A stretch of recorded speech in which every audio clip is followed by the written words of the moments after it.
नमस्कार मित्रों, स्वागत है आप सभी का हमारे इस एजुकेशनल चैनल मीमांसा यथार्थ पे। मैं गरिमा एक बार फिर उपस्थित हूँ आप सभी के लिए लेके क्लास 8th सिविक्स की एनसीईआरटी जिसका नाम है सामाजिक एवं राजनीतिक जीवन थर्ड। दोस्तों, इससे पहले हम लोगों ने अपनी इस एनसीईआरटी की जो 6 अध्याय हैं वो डिस्कस कर लिए हैं। उसके वीडियोस आपको हमारे चैनल पर मिल जाएंगे, आप उन्हें वहाँ से देख सकते हैं अगर नहीं देखे हैं तो। आज हम लोग जिस पे बात करेंगे वो है हमारी 8th क्लास के एनसीईआरटी का चैप्टर 7 जिसका नाम है हाशियाकरण की समझ। आज हम लोग अपने इस चैप्टर में देखेंगे कि क्या होता है हाशियाकरण, आखिर हाशिया होता क्या है। तो सामाजिक रूप से हाशिए पर होने का क्या मतलब है। हाशिया दोस्तों, जो कॉपी में आपने देखा होगा कि लाइन होती है ना, पूरा एक पन्ना होता है तो उसमें जो लाइन होती है उसको हम लोग हाशिया बोलते हैं कि हाशिया छोड़ के लिखो। तो हाशिया के इस साइड लिखा जाता है और हाशिए के उस साइड नहीं लिखा जाता है। तो वो लोग मतलब इसीलिए समाज के ऐसे तबके को, इसमें हाशियाकरण की बात ऐसे वर्ग के लिए उपयोग किया गया है जिस पर ध्यान नहीं दिया जाता, यानी कि जिसको छोड़ दिया गया है, जिसको अलग कर दिया गया है, जो जिनकी चीज़ें केंद्र में नहीं है ना, जिन पे फोकस नहीं है। हाशिए पे कोई ध्यान नहीं देता है क्योंकि हाशिए के जो इधर इस साइड होते हैं, हाशिए के इस तरफ ही हम लोग लिखते हैं, हाशिए के इधर नहीं लिखते हैं। तो वो लोग जो हाशिए से बाहर हो गए, मतलब मुख्य धारा से पिछड़ गए हैं या उनको अलग, समाज से अलग एक दिशा में ढकेल दिया गया है, छोड़ दिया गया है। इनको एक तरीके से कह सकते हैं कि समाज से जैसे बेदखल कर देना, उस टाइप का। ये आधार इसका कुछ भी हो सकता है, उनकी भाषा, उनकी जाति, उनका धर्म, उनका लिंग, कुछ भी हो सकता है इसका आधार हाशियाकरण का, जिसके कारण उनको उपेक्षित महसूस होना पड़ता है समाज में या वो अलग थलग रहते हैं।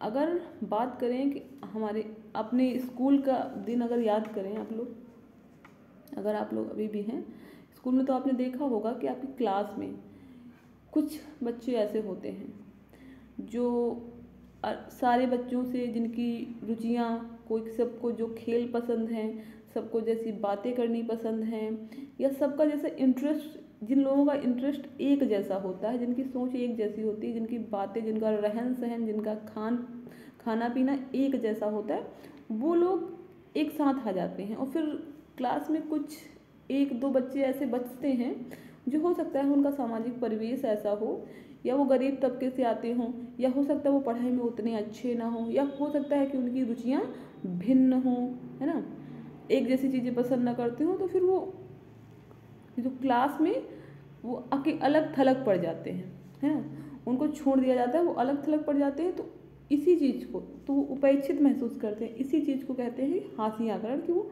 हाशिए में आ गए हैं। और ऐसी ही स्थिति, क्लास की जैसी ही स्थिति हमारे समाज में भी होती है। समाज में भी देखा होगा आपने कि एक ऐसा, कुछ ऐसे लोग होते हैं समाज के जिनको जाति के आधार पे, धर्म के आधार पे उनके साथ लोग भेदभाव करते हैं, तो उनको वो अलग थलग पड़ जाते हैं। वो अपनी संस्कृतियों के, अपनी मान्यताओं, अपने धार्मिक विश्वासों के कारण या अपनी आर्थिक स्थिति के कारण, है ना। तो समाज में जैसे एक आर्थिक जो रूप से समृद्ध व्यक्ति हैं उनका एक अलग वर्ग बन जाता है, और जो गरीब व्यक्ति हैं फिर उनको वो लोग पूछते नहीं हैं, तो वो अलग थलग पड़ जाते हैं। तो इस आधार पे भी उनका हाशियाकरण हो जाता है।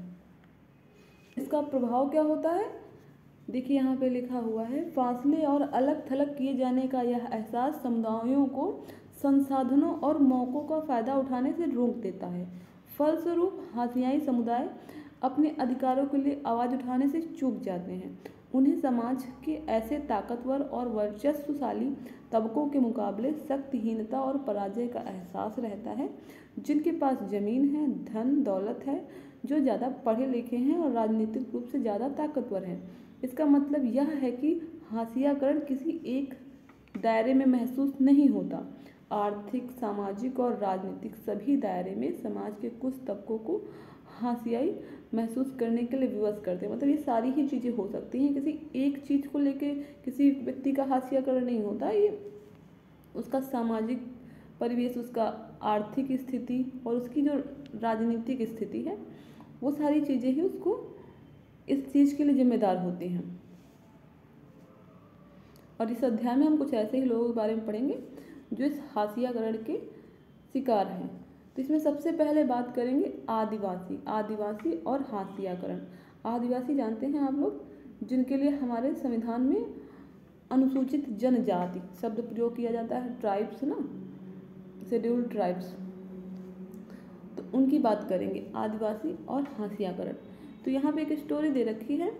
दिल्ली का एक आदिवासी परिवार है जो न्यूज़ देख रहा है। तो उसमें बच्चे हैं और उनके दादाजी हैं, ये लोग आपस में बात करते हैं। इनके माध्यम से इसको समझाने की कोशिश की गई है, तो उसको हम लोग भी देख लेते हैं। सोमा और हेलन दादाजी के साथ बैठकर टेलीविज़न पर गणतंत्र दिवस की परेड देख रहे हैं। अरे देखो आदिवासियों की नाव। बच्चा कहता है, दादू ये आदिवासियों को हमेशा नाचते गाते ही क्यों दिखाते हैं? आपने जहाँ भी देखा होगा वहाँ पे आदिवासियों को ज़्यादातर रंग बिरंगी पोशाक पहने नाचते हुए ही दिखाया जाता है ना। उनका वही स्वरूप है जो दिखाया जाता है, चित्रित किया जाता है। हाँ, क्या हमारे बारे में वे और कुछ भी नहीं जानते? ये आदिवासी परिवार है, इसलिए बच्चा कह रहा है कि हमारे बारे में जो लोग हैं कुछ और नहीं जानते हैं, जो उनको सिर्फ नाचते गाते ही दिखाते हैं। तो दादाजी कहते हैं, सही कहा तुमने, आदिवासियों की दुनिया बहुत समृद्ध है। ज़्यादातर लोगों को इस बात का कुछ पता ही नहीं है। दुनिया इन लोगों की बहुत समृद्ध है, लेकिन लोगों को उनकी ज़िंदगी के बारे में, उनकी चीज़ों के बारे में ज़्यादा जानकारी नहीं है। तो जितनी जानकारी वो उतना ही दिखाएंगे। फिर दादू कहते हैं, जब मैं तुम्हारी उम्र का था तो उड़ीसा में हमारा गांव बहुत खूबसूरत हुआ करता था। ये उड़ीसा की जो संथाल जनजाति है उसके वहाँ के रहने वाले थे, उसके सदस्य थे, और इनका कैसे इनको वहाँ से हटाया गया, सारी स्टोरी इसमें बता रहे हैं। हमें अपनी ज़रूरत की सारी चीज़ें अपनी ज़मीन और जंगलों से मिल जाती थी। हम भी अपनी धरती, जंगलों और नदियों की बहुत कद्र करते थे। फिर क्या हुआ? तभी अचानक हमें बताया गया कि जंगल हमारे नहीं हैं। वन विभाग के अफसरों और ठेकेदारों ने बहुत सारा जंगल साफ कर डाला। अगर हम जंगलों को बचाते तो वो हमारी पिटाई करते थे, हमें अदालत में घसीटा जाता था। वहाँ ना तो हमें वकील मिलता था और ही ना हम अपना मुकदमा खुद लड़ सकते थे। तो इससे पहले जो हम लोगों ने कानून व्यवस्था वाला चैप्टर पढ़ा था, उसमें देखा था न्याय व्यवस्था में कि सबके लिए न्याय, सब जा तो सकते हैं न्याय की शरण में, लेकिन सबके लिए आसान नहीं होता है, क्योंकि या तो वो अशिक्षित है या फिर वो निर्धन है, उनके पास धन नहीं है, जानकारी का भी अभाव है, जिस कारण से। तो ऐसा ही आदिवासियों के साथ भी हुआ। तो फिर सोमा कहती है, तो फिर आपने अपनी जान कैसे बचाई? तो फिर दादू कहते हैं, फिर अफसर आए, उन्होंने कहा कि हमारी ज़मीन के नीचे लोहे के भंडार हैं, वे उसे निकालना चाहते हैं। उन्होंने बड़े वायदे किए, कहते थे कि अगर हम अपनी ज़मीन बेच दें तो वे हमें नौकरी व पैसा देंगे। कुछ गांव वाले बहुत खुश हुए और कुछ को लगता था इससे हमारी ज़िंदगी तबाह हो जाएगी। कुछ ने तो कागज़ों पर अंगूठे के निशान भी लगा दिए। उन्हें पता ही नहीं था कि अंगूठे का निशान लगाकर वो अपनी ज़मीन बेच रहे हैं। मुट्ठी भर लोगों को उन्होंने छोटी मोटी नौकरी पर रख लिया, लेकिन ज़्यादातर लोगों को अपनी ज़मीनें नहीं बेची। तो ज़्यादातर लोगों ने अपनी ज़मीन नहीं बेची, तब क्या किया?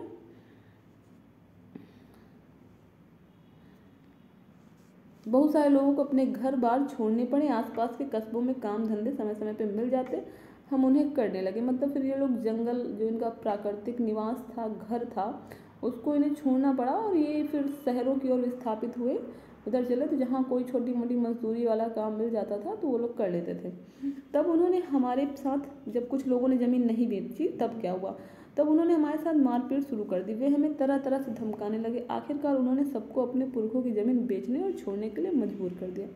मतलब लालच दिया, लालच से नहीं छोड़ा तो फिर उनको मारा पीटा, ज़बरदस्ती खाली करा लिया।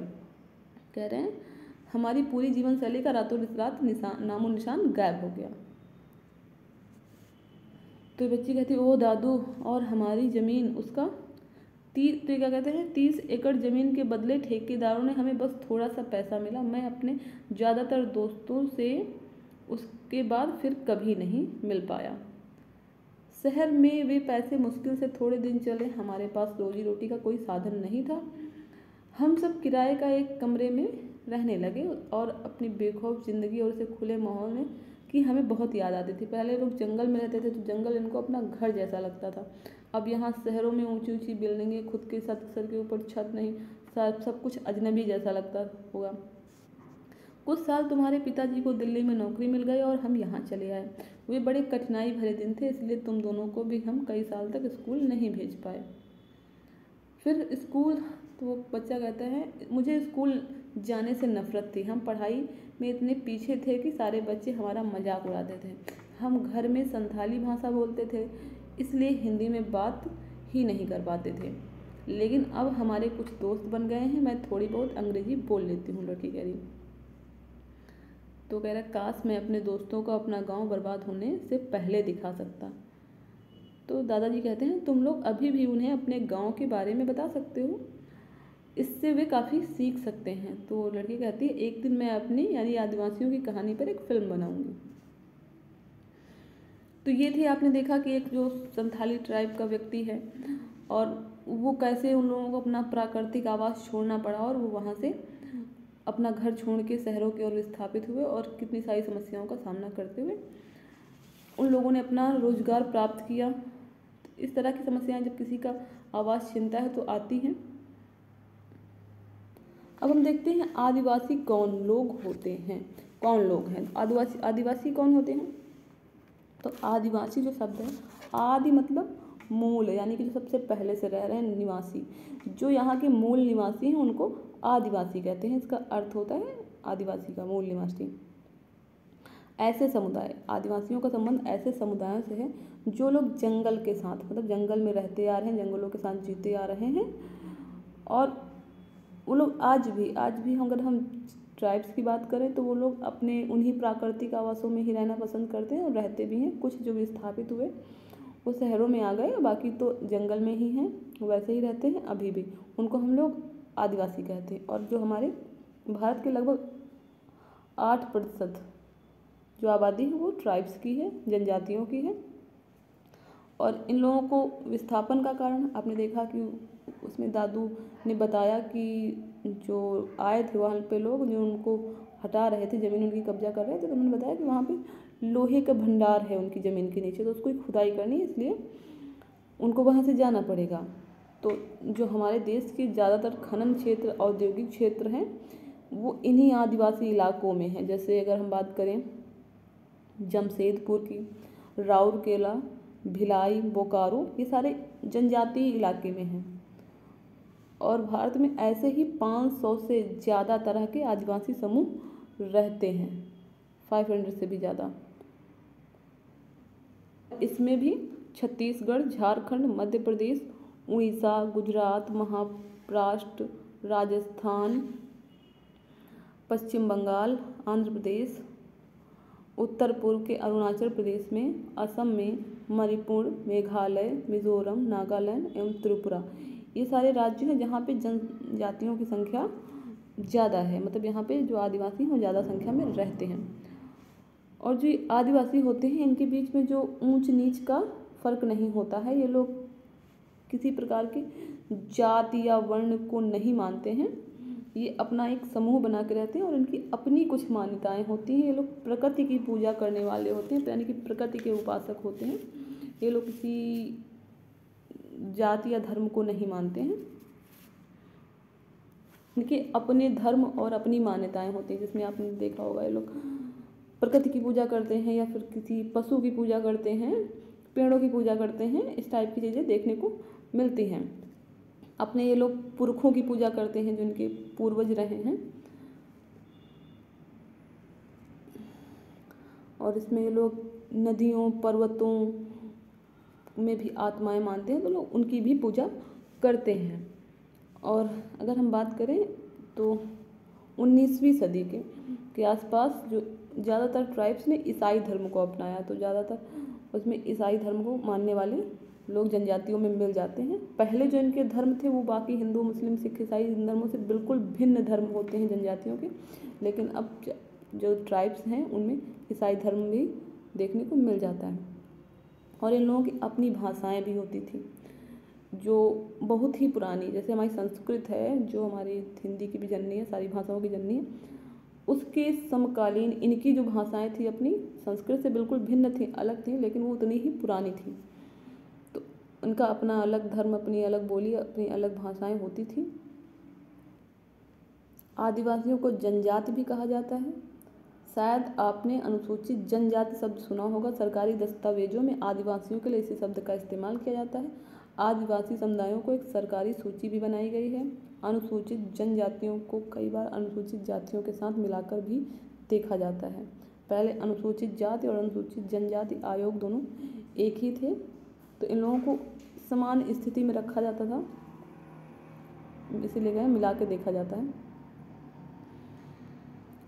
अब अगर हम बात करें आदिवासी और प्रचलित छवियाँ, तो उसमें आपने देखा कि जो टीवी पे 26 जनवरी का कार्यक्रम आ रहा है, तो उसमें जो झांकी निकाली गई, तो उसमें आदिवासियों को नाचते गाते हुए दिखाई दे रहा है, तो दिखाया गया है। तो बच्ची कहती है ना कि ये हमें ऐसे ही क्यों दिखाते हैं, क्योंकि इनको वही पता है। तो जो आदिवासियों के बारे में प्रचलित छवि है वो ऐसी ही है कि उनको हमेशा ये माना जाता है कि वो बहुत रंग बिरंगे कपड़े पहनते हैं, सर पे मुकुट लगाते हैं, है ना, तीर धनुष के साथ दिखाते हैं उनको, और नाचते गाते हुए दिखाते हैं। ये परंपरागत पोशाकों में सजे धजे जनजातीय समुदायों की तस्वीरें हैं। आमतौर पर आदिवासियों को इन्हीं रूपों में पेश किया जाता है। इसके आधार पर हमें यह गलतफहमी हो जाती है कि आदिवासी रंग बिरंगे और पिछड़े लोग हैं, मतलब सिर्फ एक ही चित्र प्रस्तुत किया जाता है, जबकि ये इनकी ज़िंदगी इससे भी कई गुना अलग है और ये काफ़ी समृद्ध हैं, क्योंकि प्रकृति के बीच में रहते हैं। अब हम बात करते हैं आदिवासी और विकास की। तो आदिवासी लोग जंगलों में रहते हैं। जंगल में प्राकृतिक संपदाओं से संपन्न जो इलाका है वो हमारे जंगल ही होते हैं। तो जब तक ये लोग जंगल में थे तब तक ये लोग बहुत सुखी थे और इनके पास कोई भी कमी नहीं थी।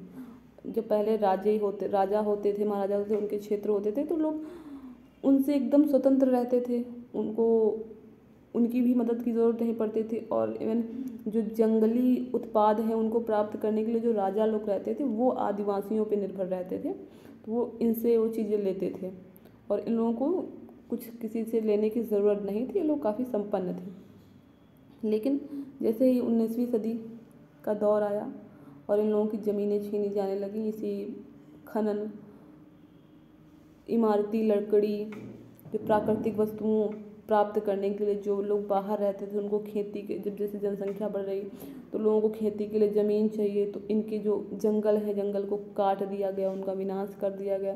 तो वहाँ पे उस ज़मीन पे खेती कर रहे हैं और वहाँ पे हमने देखा कि जो जितने भी प्राकृतिक संसाधन, जो लोहे के भंडार वगैरह मिले हैं वो सारे इन्हीं आदिवासियों के इलाके से मिले हैं। तो इन लोगों को फिर वहाँ से विस्थापित होना पड़ा, इनको अपना घर छोड़ना पड़ा।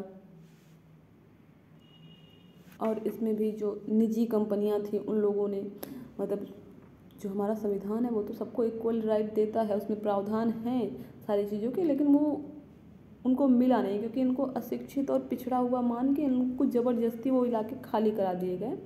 इनको अलग से रहने के लिए आवास भी नहीं दिए गए, जिसके कारण ये लोग अपना इधर उधर आए। तो इन्होंने छोटे मोटे निर्माण कार्यों में काम किया, जहाँ पे इनको मजदूरी भी बहुत कम मिलती थी शहरों में, और लोगों को रहने के लिए आवास भी नहीं था। कुछ जो रह सकते थे उन्होंने किराए के कमरे लेके रहना शुरू किया। बाकी तो सड़कों के किनारे भी आपको अभी भी देखने को मिल जाएंगे बहुत सारे लोग जो रहते हैं शहरों में, सड़कों के किनारे झुग्गियाँ बना के। ये लोग आज भी आपको बहुत ज़्यादा मेहनत वाला काम जो इमारतों के निर्माण में घरेलू कामगार के रूप में देखने को मिल जाएंगे, जहाँ पे लोग इनके साथ बहुत बुरा सलूक करते हैं और ये लोगों को वहाँ पे मजबूरी में काम करना पड़ता है, क्योंकि गरीबी और भूखमरी ये दोनों ही समस्याएं बहुत ही ज़्यादा विकराल रूप धारण कर चुकी हैं इन लोगों के साथ। क्योंकि जब जंगल में थे तब तो इन लोगों को कोई कमी नहीं थी, लेकिन जैसे ये लोग शहरों की ओर आए तो वहाँ पे उनका कुछ नहीं था, कि उनका जो सब कुछ था वो जंगल में था। जब जहाँ पे उनका कुछ नहीं, वहाँ पे उनको रोटी की भी समस्या आई, जिसमें से इनके बच्चे बहुत कुपोषण का शिकार भी रहे। यहाँ पे कुछ प्रश्न दिए हुए हैं। आज के भारत में कौन सी धातुएं महत्वपूर्ण हैं और क्यों हैं? वे धातुएं कहाँ से हासिल होती हैं? क्या वहाँ आदिवासियों की आबादी है? तो बहुत सारी धातुएं हैं जो आदिवासियों के इलाके से प्राप्त होती हैं, है ना। जो लोहा, खनिज, अयस्क, ये सारी धातुएं इन्हीं के इलाके से प्राप्त होती हैं। इनके लिए वहाँ खनन करने के लिए इन लोगों को अपना घर छोड़ना पड़ा। यहाँ पे कह रहे हैं ऐसे 5 उत्पाद बताइए जंगल में मिलते हैं और इनका आप घर में इस्तेमाल करते हैं। तो हम लोग लकड़ी के सामान यूज़ करते हैं, हम लोग पेट्रोल डीजल वाहन के लिए इस्तेमाल करते हैं, और बहुत सारी औषधियाँ हैं जो जंगलों से मिलती हैं। हम लोग जो कागज़ इस्तेमाल करते हैं वो भी वनों से ही, जंगल लकड़ियों से ही बनता है। कह रहे हैं वन भूमि पर निम्नलिखित मांगें किन लोगों से की जा रही हैं? मकानों और रेलवे के निर्माण के लिए इमारती लकड़ी जंगलों से चाहिए। खनन के लिए वन भूमि, वो भी जंगल आदिवासियों से ही चाहिए। गैर जनजातीय लोगों द्वारा कृषि के लिए वन भूमि का उपयोग, तो भी उनकी ज़मीन ही छीनी जा रही है। वन्य जीव अभ्यारण्यों के रूप में सरकार द्वारा आरक्षित जमीन, अब सरकारों ने जो वन्य जीव अभ्यारण्य घोषित किया जिन जमीनों का, उनमें जनजातियाँ भी रहती थी, वो उनका भी घर था, तो उनको वहाँ से निकाल दिया गया। और अगर वो लोग वहाँ पे जाने की कोशिश करते हैं तो उनको घुसपैठिया कहा जाता है। फिर उसके बाद इन मांगों से जनजातीय समुदायों पर किस तरह असर पड़ता है? तो आपने देखा कितना बुरा असर पड़ता है। झारखंड के और आसपास के इलाकों के आदिवासी 1830 के दशक से ही बहुत बड़ी संख्या में भारत और दुनिया के अन्य इलाकों मॉरिशस, कैरिबियन और यहाँ तक कि ऑस्ट्रेलिया में जाते रहे हैं। भारत का चाय उद्योग असम में उनके श्रम के बूते ही अपने पैरों पर खड़ा हो पाया। आज अकेले असम में 70 लाख आदिवासी हैं। इस विस्थापन की कहानी भीषण कठिनाइयों, यातना, विरह और मौत की कहानी रही है। 19वीं सदी में ही इन पलायनों के कारण 500 लाख आदिवासी मौत के मुंह में जा चुके थे। मतलब एक जगह से दूसरी जगह जाना है, पलायन करना है, तो बहुत सारे लोग जो बूढ़े हैं, बीमार हैं, बच्चे हैं, उन लोगों को, वो लोग और जो कमज़ोर, कुछ भोजन के अभाव में, इस तरीके से वो लोग मौत के मुंह में चले गए। यहाँ पे एक कविता दी गई है जो असम की स्थिति को बयान करती है। इसमें असम में जो चाय के बागानों में मजदूर काम करते हैं उसमें कम श्रमिक में मजदूर चाहिए होते हैं, और वहाँ का जो काम है वो भी बहुत ज़्यादा मेहनत का है, तो उसके लिए आदिवासी लोग ही मजदूर के रूप में लगाए जाते हैं। कह रहे आओ मिनी असम चले, हमारे देश में तो बहुत कष्ट है। असम की धरती पर मिनी हरियाली से भरे चाय के बागान है। सरदार कहता है काम काम, बाबू कहता है उन्हें पकड़ो और इधर लाओ, साहब कहता है मैं तुम्हारी खाल उधोड़ दूंगा, हे जादूराम तुमने हमें असम भेजकर बड़ा छल किया। तो ये मजदूरों की जो स्थिति है उसको बयान करते हुए ये कविता है। और ये फ़ोटो उड़ीसा के काली हांडी जिले में स्थित न्यामगिरी पहाड़ी का है। यह डोमरिया कोंड नामक आदिवासी समुदाय का इलाका है। न्यामगिरी इस समुदाय का पवित्र पर्वत है। एक बड़ी एल्यूमिनियम कंपनी यहाँ खान और शोधक संयंत्र यानी कि रिफाइनरी लगाना चाहती है। यह योजना इस आदिवासी समुदाय को विस्थापित कर देगी। इस समुदाय के लोगों ने इस प्रस्तावित योजना का जमकर विरोध किया है। पर्यावरणवादी भी उनका समर्थन कर रहे हैं। सर्वोच्च न्यायालय ने कंपनी के खिलाफ मुकदमा भी चल रहा है। तो ये काली हांडी जिले का न्यामगिरी पहाड़ी का क्षेत्र है, जहाँ पे अगर वो कंपनी लगाएंगे तो उनको, जो वहाँ के जनजाति समुदाय, उनको विस्थापित होना पड़ेगा। तो इसी टाइप से सारी चीज़ें होती रहें। अब आदिवासियों के बारे में थोड़ी सी चीज़ें हैं। आदिवासी लगभग 10,000 तरह के पौधों का इस्तेमाल करते हैं। उनमें से लगभग 8,000 प्रजातियाँ दवाइयों के तौर पर।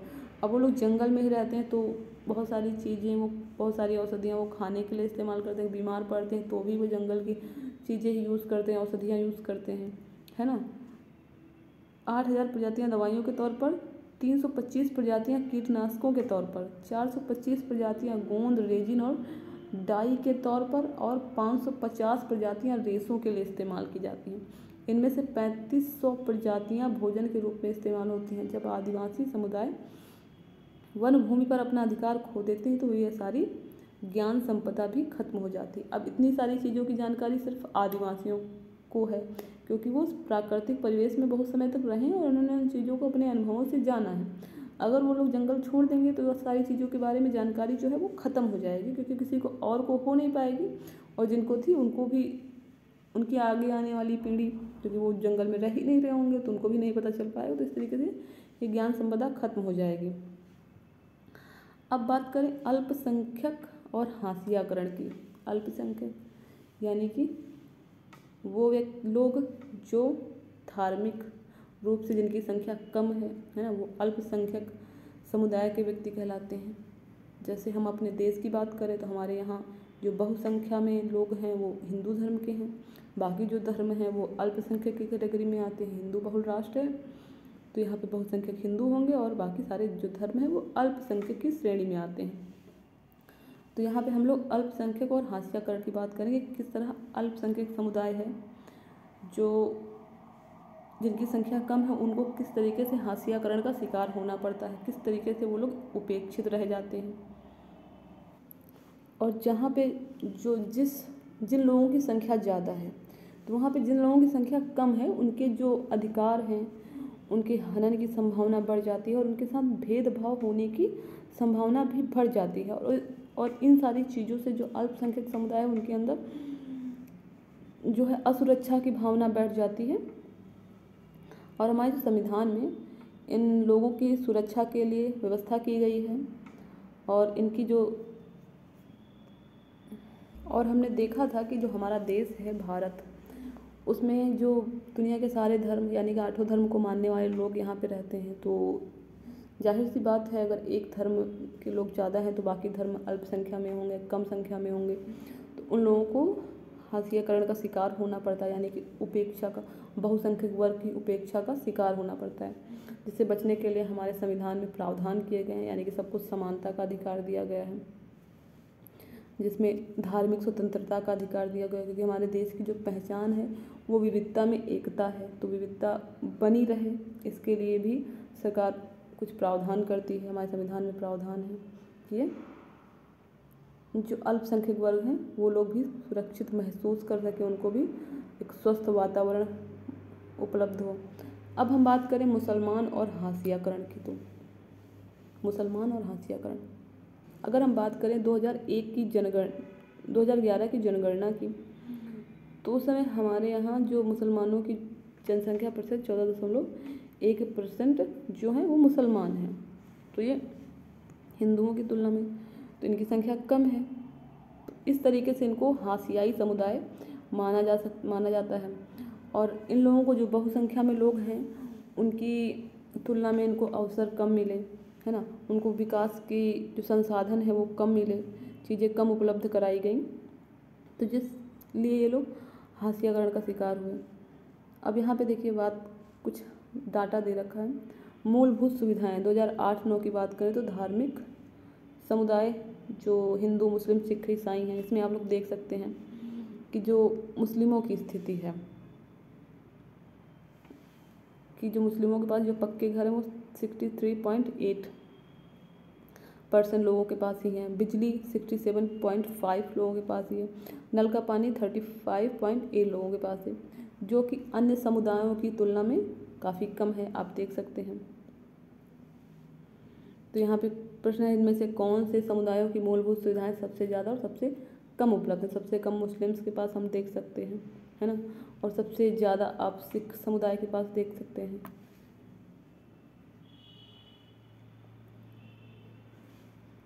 तो विभिन्न धर्मों में साक्षरता दर, यहाँ पे साक्षरता दर भी आप देख सकते हैं।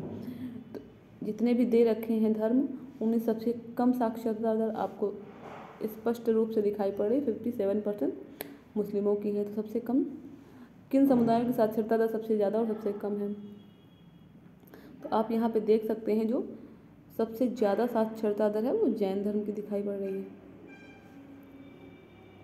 अब यहाँ पे बात करें सरकारी नौकरियाँ और मुसलमानों का प्रतिशत, तो इसमें भी आप सरकारी नौकरियों में भी देख सकते हैं कि कितनी कम आबादी इनकी, देखो